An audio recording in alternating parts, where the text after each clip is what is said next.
Right. You're gonna say, look, Miss Melinda or Linda, Melinda or Linda? Oh, man. Linda. Look, Miss Linda, I got some great news. Right? Despite all the, we was going back and forth back there, despite, me telling them, it's a great location and it only needs a little bit of work. They said that it did get approved, right? I'm actually surprised. So look, this is what they approved. All right? And then you say, the terms and everything, be like, all right, now look, this offer, right? Before you give her the virtual withdrawal number, don't give it yet. You're going to tell her the number first. You're going to be like, look, so this offer, is... You take the 200 off, the 20 off for what, 10 care, that would be about 68,000 paid. Okay. So just be like, now, before you get mad at me or hang up on me, I just want you to let you know, like, this is not from me. This is directly from the underwriters coming down the chain. I got to be the one to give it, all right? But it's not terrible. Okay, so I'm going to just be upfront with you. They approved the property for $145,000. all right. Oh, no, I can't do that. I can't do that. Hey, look, it's okay. It's okay. Look, here's the good news, right? They did put that money into a separate account, right? Basically, every time that we get a property approved, we put it into the separate account. That way you know that we have the funds already secured, ready to close. So as soon as the title gets back, we could close. Right? Now, if it's not a good offer for you, I could tell them to move it back. But I at least want you to at least be left with that number. And that way you know, like, we're serious. By the way, can you grab a pen and paper for me? I want you to write down this information. Okay. So just solidify who you are. It's not what she's looking for. At least it's not what she said she's looking for. But I'm telling you, this is how you get people to call you back. And they're like, Dominique, you're the first one I thought about. Is that offer still good? That's why, give a real good offer too. Like, an offer that you know is good for you. Like, so if you want to say 145, say 145, right? Don't budge. And she's going to decline it either way, so don't come up to 180. All right, I'm going to take over. All right. Hey, Ms. Linda. Hey, well, I got some great news. Despite me going back and forth with them, basically telling them it's a good location and, everything like that, it's been approved to be purchased. Right? So I'm going to kind of explain what they approved. It was approved to buy as is, like I mentioned earlier. They also approved the closing date for those 30 days I was talking about. So from here, it will be July 29th. And they also approved to cover all closing costs as well. No commissions. I mean, you don't have to come out of pocket for absolutely nothing. And don't beat me up for this, right? Do not beat me up. I mean, I'm just the guy that has to tell you this. So they approved to buy the property for $150,000, right? All right, and I already told them that that it's kind of what they authorized me to tell you. One thing, my name is Dominique Hayes. My name is GCO Ventures and Consulting.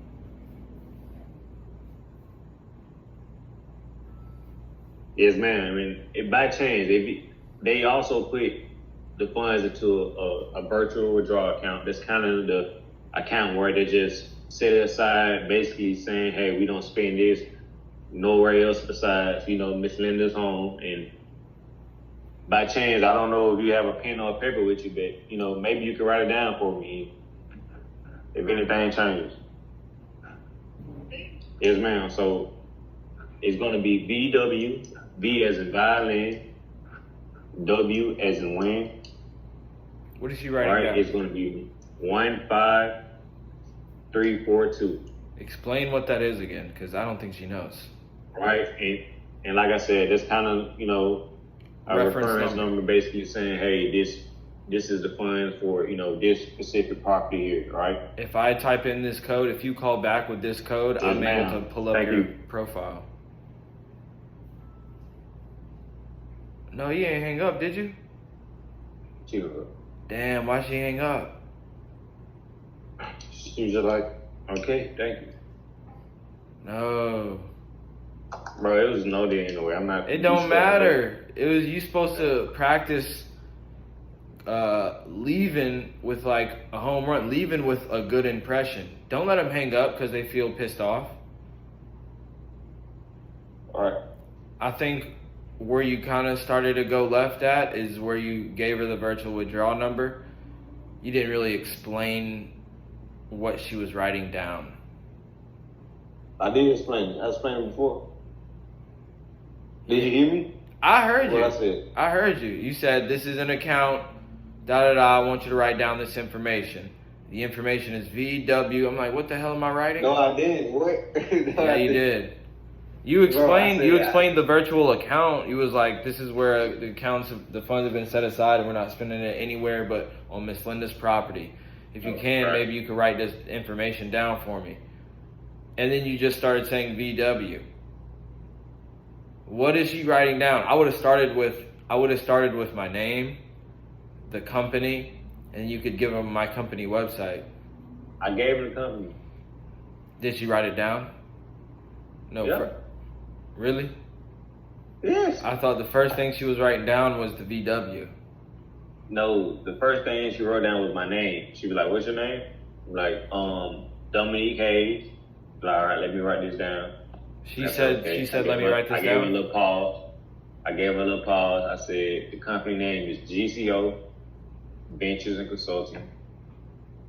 Okay. I heard you give the information. I didn't know she was writing it down.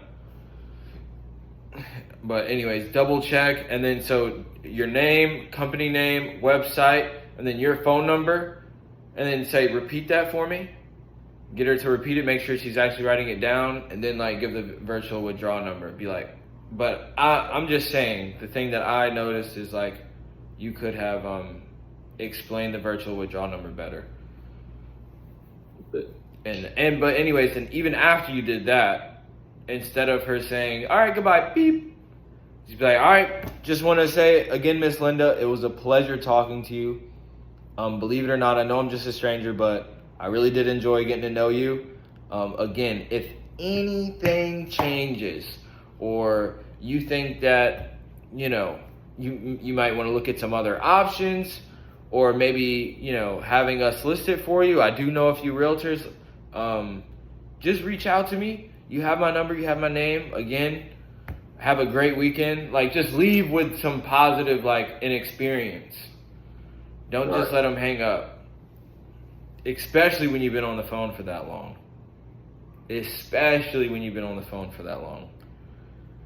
So boom, that's what that does is now you have a seed in that lady's head. What if she never gets what she's asking for? You're going to be the first one that she thinks about. So I'm telling you, didn't we just play the voicemail? Y'all heard the voicemail, right? Right. Yep. Yeah, like I'm telling you like how to do it. On the deals that are not deals, like we know they're not deals, we still leave them with a strong offer and a good impression. They always come crawling back, bro. Every single time they come crawling back. All right, other thing I wanted to say that was really important is when you're given the bottom dollar questions, all right, you guys, I see you guys are in the habit of doing it wrong.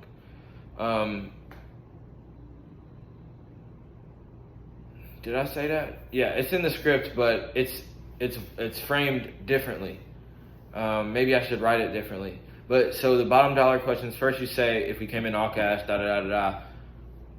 what would you say you absolutely need to walk away with? That's step one. That's the first one.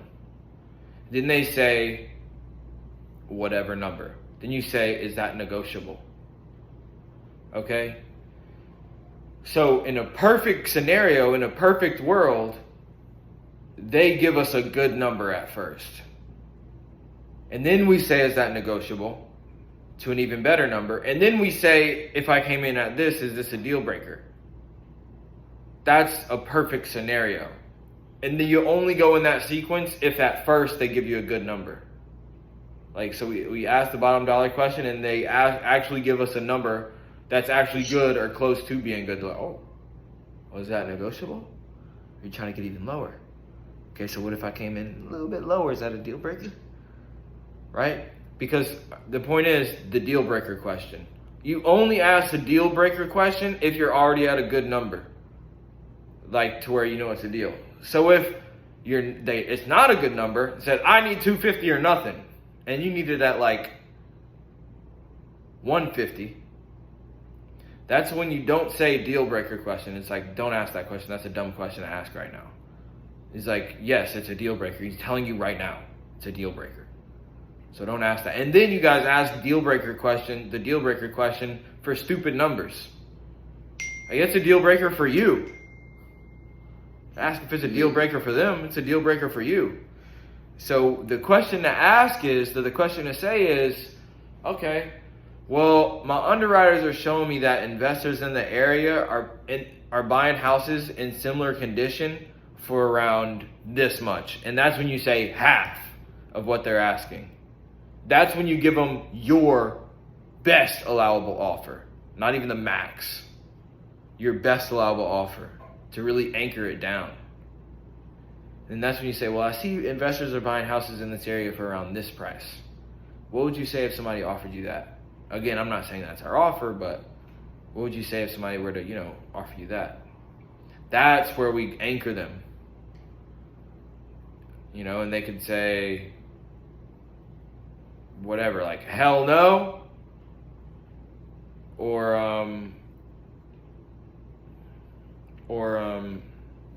whatchamacallit. Or they'll say something like, I'd probably tell them they need to come up a little bit. Okay, now you're working with something. Now you're working with your fucking anchor number. Okay? And this is how you also gauge their motivation. That's how you gauge their motivation. Either way, you do want to end them with an offer. You do want to leave them with an offer, but sometimes you could disqualify them with that question. Let's say that it's listed for 270, they're not coming down from 260, and you need it at 150. And you ask them those questions. First, you gauge the motivation, you fact find, you go through the script, but then you get around to the point. You ask the motivation questions, don't skip over them. Don't skip over the motivation questions. And then you ask them that, and that's a good, by that point, you could probably disqualify them or keep going and qualify them. If it's disqualified, if he's an a-hole and he's like barely giving you anything to work with and he doesn't have to sell it, that's when you could be like, okay, well, look, I just got back from my team. They said that we need to be at around here.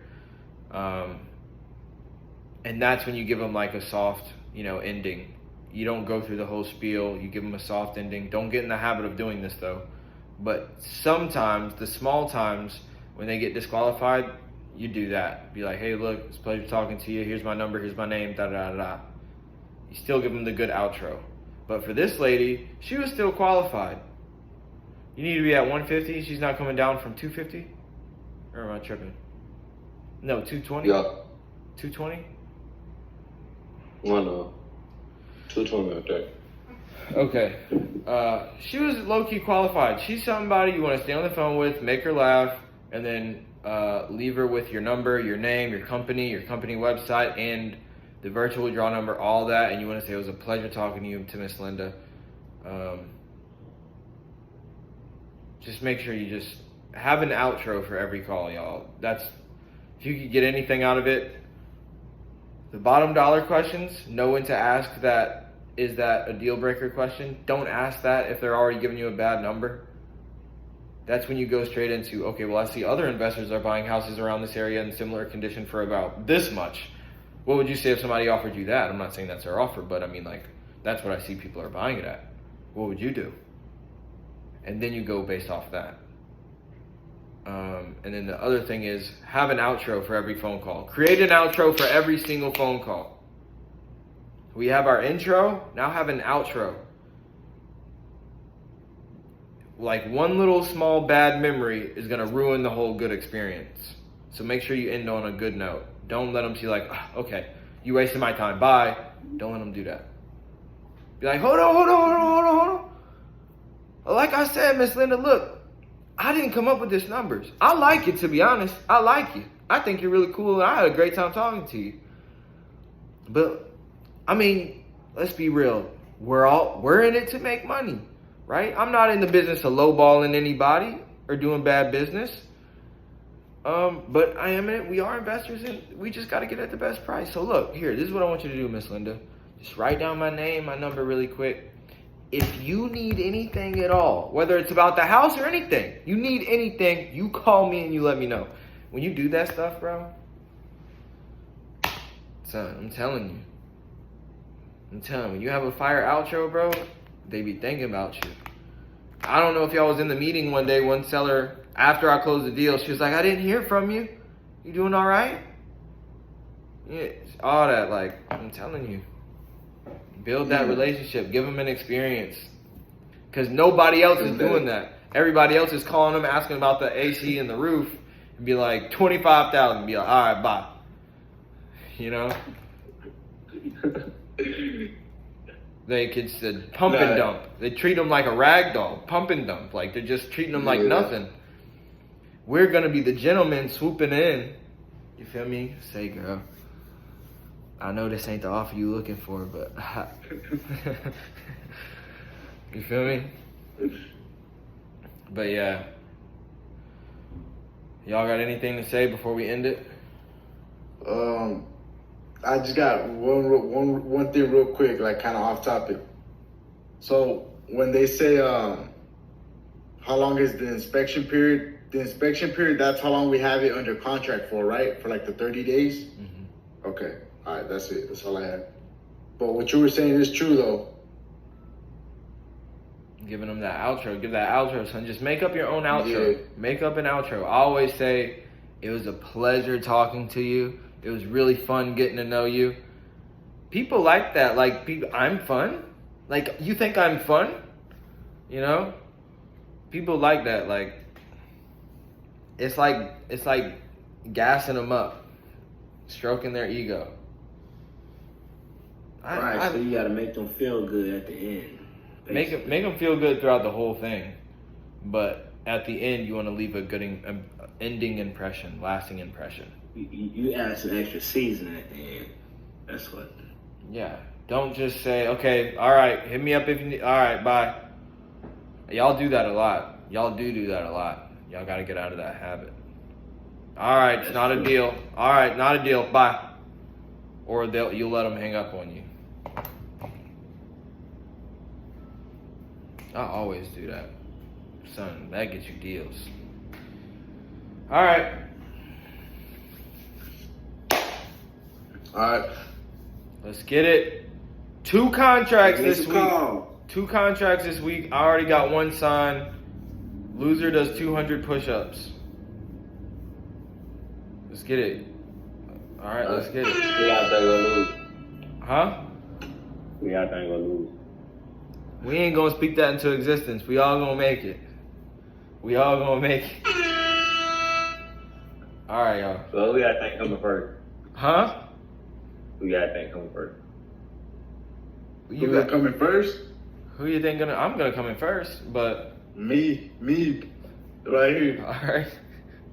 I already got one contract. I already got one. You already got a win. That's the only reason I say that bit. If he ain't had a win, we gonna see. We're gonna see it. All right, bro. All right. All right. Peace. I bet.